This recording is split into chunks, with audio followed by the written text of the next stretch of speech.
Alright, this is part of a series, Intro to Backpacking. Um, this video is going to be speaking specifically on the backpack itself.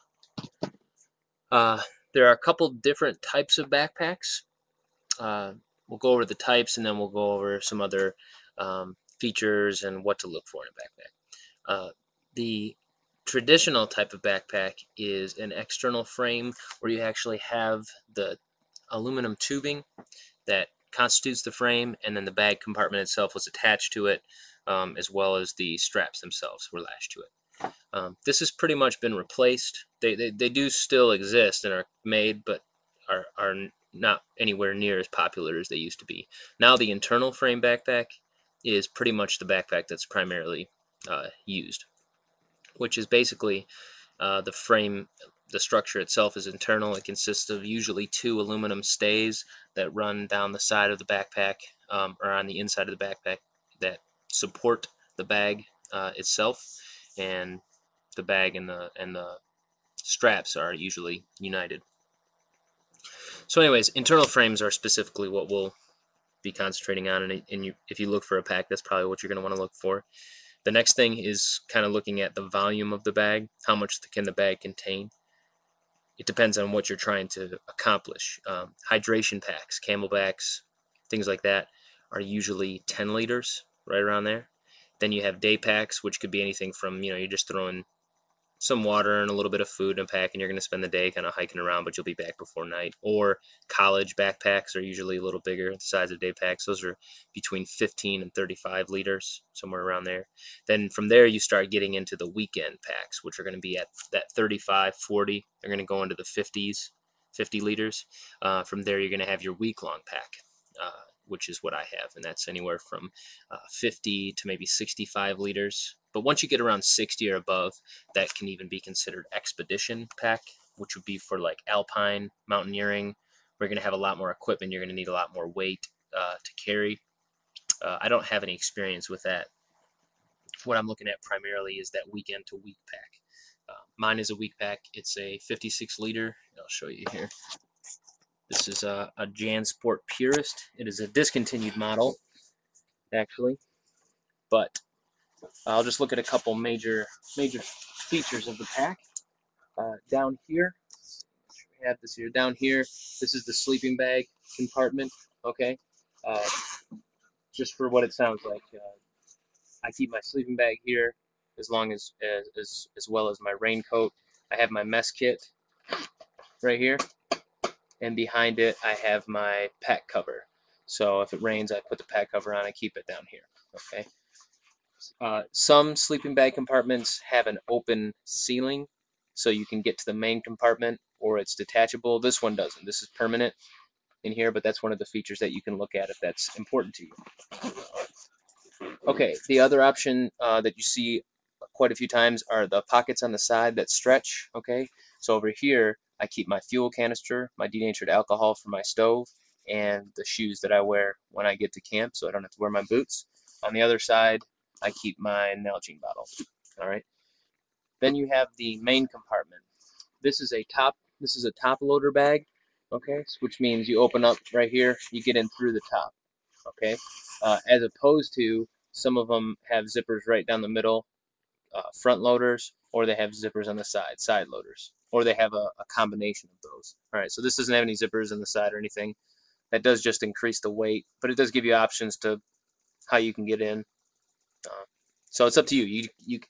You can see what works best for you if you go to an outfitter, try them on, see what features you like about it. I like the sleeping bag compartment. I like having a separate compartment. Up here, I have a detachable head pack. I don't ever use it for detachable. Basically, you take it off and you can wrap it around your waist if you like. In fact, I cut the waist straps off because I would never use it. I would get a day pack if I was going to go day packing. But anyways, up at the top, what I do with it is I store the stuff I would want to have most available to me quickly. I do take the day pack off and keep it in the tent, and keep my backpack outside the tent. So that is something I use it for.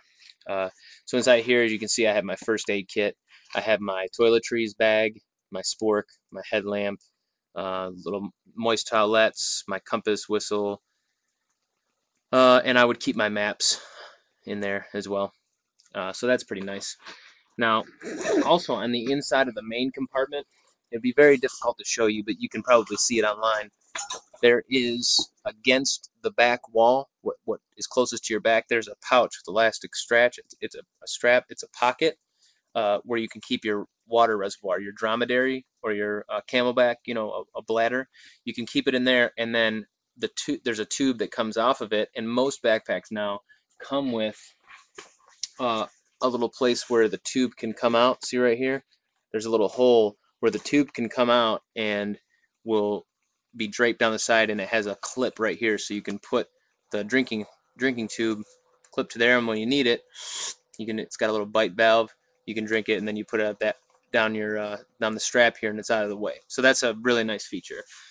When you're testing a backpack, and I do recommend, it's one of the only pieces of gear that I will not purchase online without trying it on, essentially. Because what you want to measure, you want to make sure it has a good fit to your body. Everybody's body type's a little bit different. Okay, so what you're measuring is not, you don't measure your backpack based on how tall you are. Okay, because you're taller, you don't need a bigger backpack necessarily. You measure your torso height.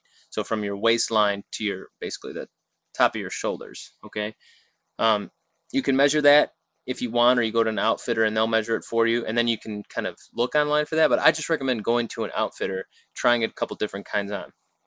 Okay, because you want to make sure that you have the right size for your back, that the straps fit really nicely. You want to make sure this breathes well. I like this quite a bit. This is JanSport's little direct connect with Brock foam, which is really breathable. So is the shoulder straps. They got a nice cushion. They're firm, but they're breathable. And then you've got your waist, the hip belt.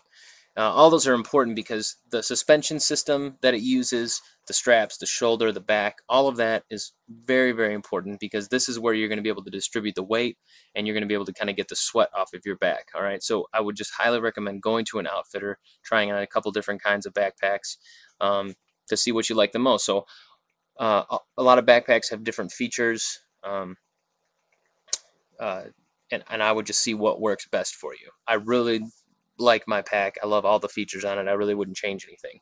But a couple major manufacturers, I'm not trying to advertise for anybody, but these are the ones that I've looked at, have tried on, really liked, and I've heard and read a lot of good reviews, so I kind of trust them. Deuter, Deuter.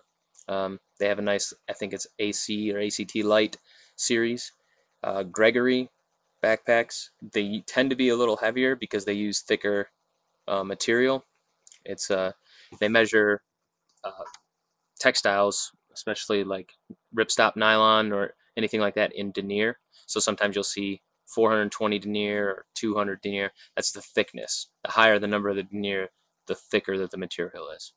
Gregory tends to use a little thicker material and has more features. It's a hardy bag, so it's a little bit more, but I mean, they're nice. Kelty makes really good gear that's light, durable, and affordable.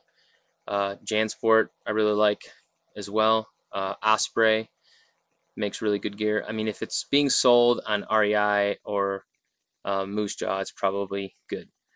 But you're going to want to, like I said, so you're going to want to look at volume. You're going to want to look at total weight. But most importantly, probably, you're going to want to actually try it on, see how it feels on your back with your shoulders.